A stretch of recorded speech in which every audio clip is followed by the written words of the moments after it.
Censorship can be divided into 5 main areas: moral, military, political, religious, and corporate. Moral censorship is the removal of material which is seen from the particular social moral point of view as being obscene or pornographic. Such morality varies slightly around the globe. Military censorship is the keeping of military secrets and tactics, future plans, invasions, etc., and is also often used as a form of counter-espionage, which can involve inserting lies into the propaganda machine or the media information model to create sensations or realities or whatever objectives their goals may be. Political censorship occurs when the government feels that certain information should not be revealed to the public, as it may cause overexpression of freedom of thought, which in turn could cause public disorder and lead to rebellion. Religious censorship is where material which is considered objectionable by certain faiths is removed from public viewing, as it may cause offense to particular groups of believers. Corporate censorship is a strange beast. It depends very much upon the corporate's desires concerning how they feel information may affect their financial income. One could consider these as being 5 completely separate areas of censorship. However, who performs censorship within the state is an area that really needs to be looked into. One must consider that what is censored and how it is censored depends very much upon the ideology of those who are performing the censoring.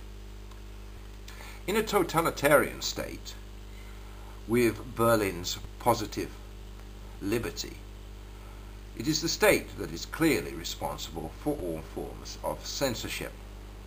However, in the so-called free world, what is the driving force behind censorship? One can consider independent media as having no true interest in state government policies, and state government policies as having no interest in so-called independent media.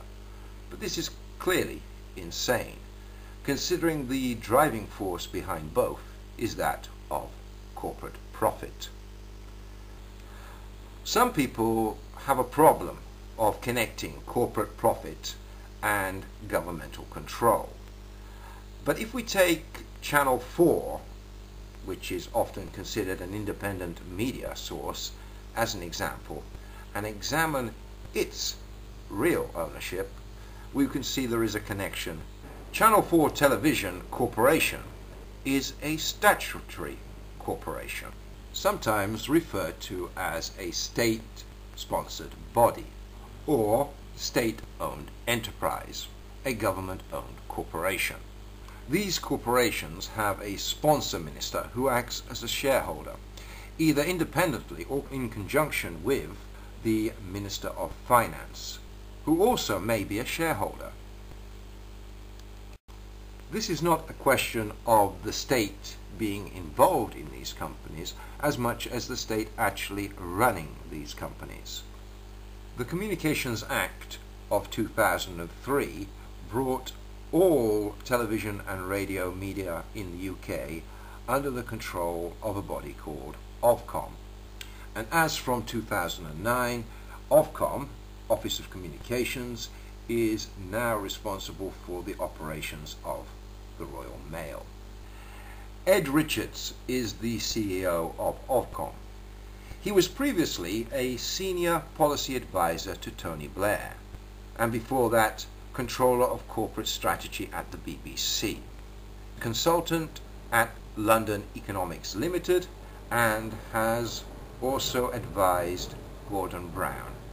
If you have failed to see the picture so far, let me point out the obvious connection between corporate business, finance and government in what Berlin would call the model of negative liberty, Tony Blair's preoccupation over his time as governor of UK public limited control.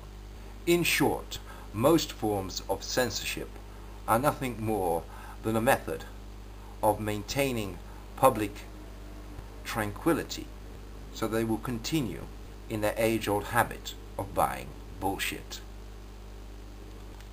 There is no spoon except the one that you choose to be fed with.